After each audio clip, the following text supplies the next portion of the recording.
Madame la Présidente, mes chers collègues, bonjour à toutes et à tous. Bien sûr, je suis motivé à l'idée de répondre aux différents interlocuteurs sur ce vœu. Simplement dire que depuis ce matin, on est en train de parler de la catastrophe économique et sociale qu'on va vivre, hein. On parle des fermetures d'entreprises, des destructions d'emplois. Et là, nous avons un projet, un porteur de projet, une entreprise qui souhaite s'installer dans la région. Elle s'appelle Amazon. Elle va créer 800 à 1 millier d'emplois, mais effectivement, il faudrait faire la fine bouche au motif que pour certains, c'est un symbole de la mondialisation. Je rappelle que, encore une fois, cette entreprise, en période forte, ce seront probablement 2000 à 2500 emplois qui seront créés dans un contexte social et économique qui sera compliqué. Cette entreprise, elle va s'implanter sur un parc, la Bayonne, qui est desservi par deux grands axes routiers, l'autoroute A83, la route nationale 137. Elle ne consommera pas d'espace agricole et naturel, puisque c'était une friche hospitalière. Il n'y aura pas d'artificialisation, puisque le parc était déjà artificialisé par l'hôpital. Et puis, on va avoir une densification extrêmement importante. Si des entreprises comme Amazon s'installent, c'est aussi parce qu'effectivement, ça répond à un besoin des consommateurs. Et Dieu merci, on est dans un pays qui est encore un pays libre, où les habitants, nos concitoyens, ont la liberté de consommer et de choisir leur mode de consommation. Et contrairement aux écologistes et aux socialistes, nous ne serons pas des censeurs, nous ne serons pas là pour juger nos concitoyens sur leur mode de consommation. Le monde change, les modes de consommation changent, et il y a de la place pour le commerce de proximité, pour les circuits courts, et puis également pour le commerce en ligne.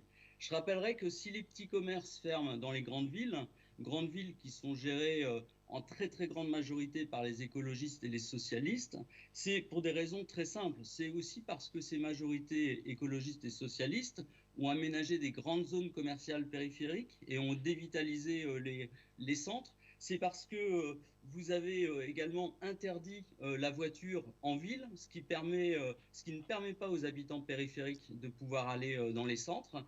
Et vous avez aussi fait preuve d'une grande, j'allais dire, d'un grand laxisme qui fait qu'aujourd'hui, on a un sentiment d'insécurité qui fait qu'effectivement, beaucoup de nos concitoyens ne vont plus dans les centres. Alors, ce vœu, je le trouve, pour ma part, particulièrement opportuniste et hypocrite. Comme l'a rappelé Paul Janto tout à l'heure, Arnaud Montebourg, qui était ministre socialiste du redressement productif, ça ne s'invente pas, se félicitait, lui, à l'époque, en 2012, ce n'est quand même pas si vieux, des emplois qui allaient être créés par Amazon. Et effectivement, à l'époque, et bien qu'il soit ministre du gouvernement du socialiste nantais Jean-Marc Ayrault, et avec d'ailleurs dans ce gouvernement Guillaume Garot, qui était également un ministre socialiste, ben, à l'époque, comme par hasard, pas d'objection, pas de vœux, ça paraissait tout à fait normal à ceux qui aujourd'hui poussent des cris d'orfraie. Je voudrais quand même aussi rappeler, puisque ça fait partie du vœu qui a été exprimé, que les implantations d'Amazon qui se sont faites par le passé, il y en a une, par exemple, à Brétigny-sur-Orge. Eh bien, par exemple, cette implantation, elle a bénéficié d'un cadeau fiscal de taxe d'aménagement de quasiment 3 millions d'euros.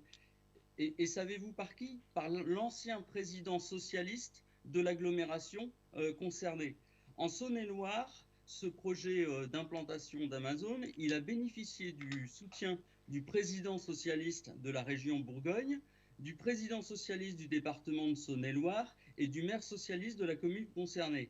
Et avec, dans les majorités, bien sûr, les écologistes qui étaient présents. Donc c'est toujours pareil, c'est faites ce que je dis, mais pas ce que je fais. Et aujourd'hui, ben, on voit bien que le PS court après les écologistes et on voit l'absence de cohérence. Moi, je souhaiterais simplement dire, à la fois en tant qu'élu régional et en tant qu'élu local, les élus locaux ne se laisseront pas clairement dicter par des politiciens qui sont confortablement installés dans leur bureau nantais, eh bien, leur dicter ce qui serait bon ou ce qui serait mal pour la ruralité. Je pense que la France périphérique, et elle est vraie aussi dans la région des Pays de la Loire, la France périphérique, elle en a marre des donneurs de leçons. Je tiens vraiment à le dire.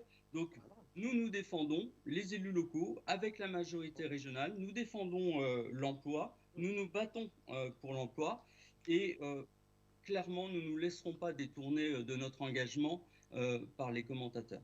Voilà, je vous remercie. Merci, cher Johan.